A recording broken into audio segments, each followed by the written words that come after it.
California State Senator Scott Wiener has introduced new legislation, the No Secret Police Act, aimed at banning local, state, and federal law enforcement from covering their faces when interacting with the public. State Senator Wiener joins us now with more. Senator, thanks for being with us. First of all, explain the legislation and why you're bringing it forward now.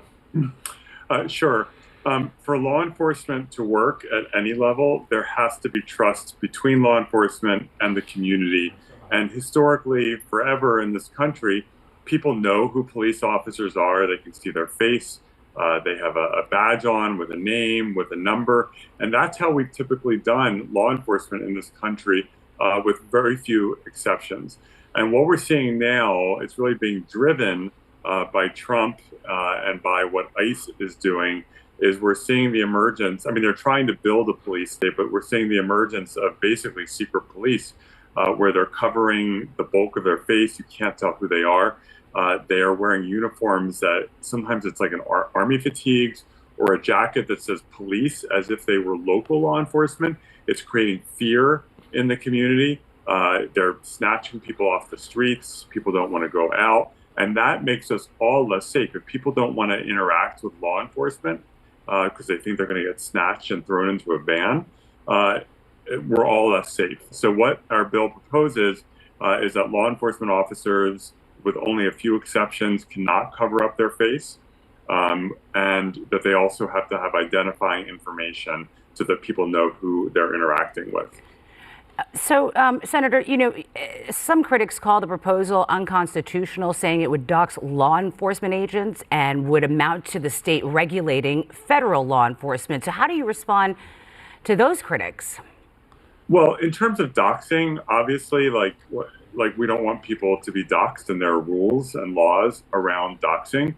But the idea that if you go into law enforcement, you're there to serve the community and to keep the community safe. And law enforcement officers have overwhelmingly shown their face. They don't hide their face. We don't want a situation like stormtroopers in Star Wars where you literally can't see any part of a person's body.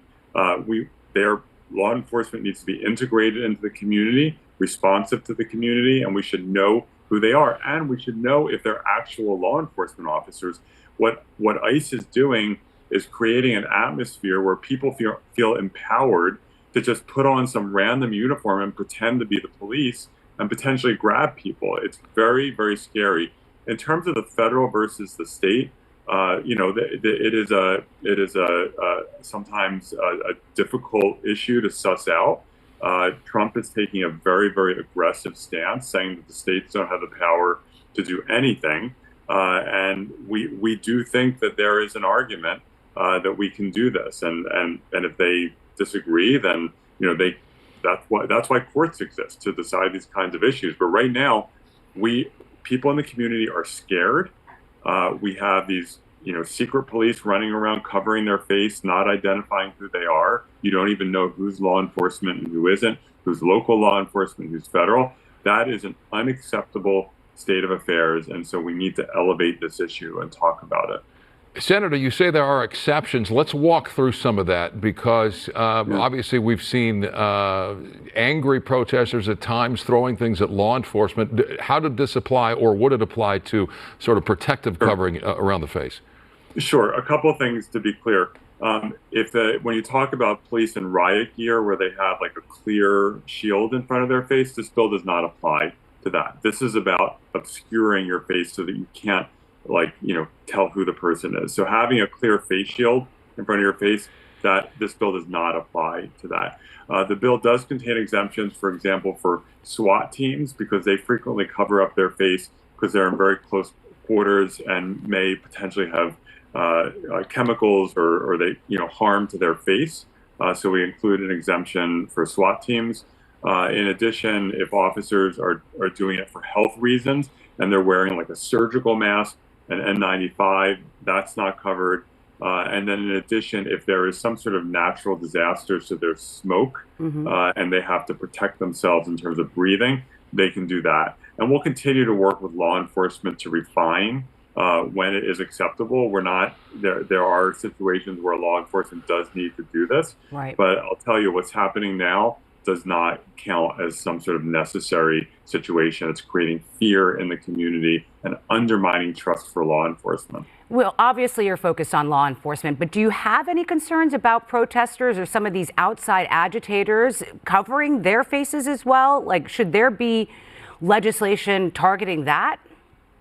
There are situations where, first of all, if protesters are violating the law, they should be arrested. And I believe that, and I think most people believe that. So protesters need to follow the law. We know that overwhelmingly, I was just in a No Kings protest over the weekend in San Francisco. It was very, very peaceful. And there are many, many peaceful protesters in Los Angeles. Just like the vast majority of police officers are just there to do their job and want to serve the community. So we shouldn't broad brush law enforcement officers. We shouldn't broad brush protesters. Protesters who violate the law should be arrested. And the law enforcement officers who are doing these just really screwed up things and causing fear in the community should be held accountable. And so for the protesters, they have to follow the law. There's no doubt about that. 10 seconds left. There's been talk about your future, a potential successor to Nancy Pelosi in the House. We know Pelosi has filed paperwork for 2026. Are you considering a run? First of all, I love what I'm doing in the state Senate, and we have a great member of Congress, Nancy Pelosi. I've been very clear that if and whenever the speaker decides that it's time that she's going to step aside, then I'm prepared to run to represent the great city of San Francisco. But we're not there at this point, and I'm very focused on my work as Senate Budget Chair and trying to make life better for Californians. Very good. State Senator Scott Wiener, thank you so much for your time tonight. Thank you so much.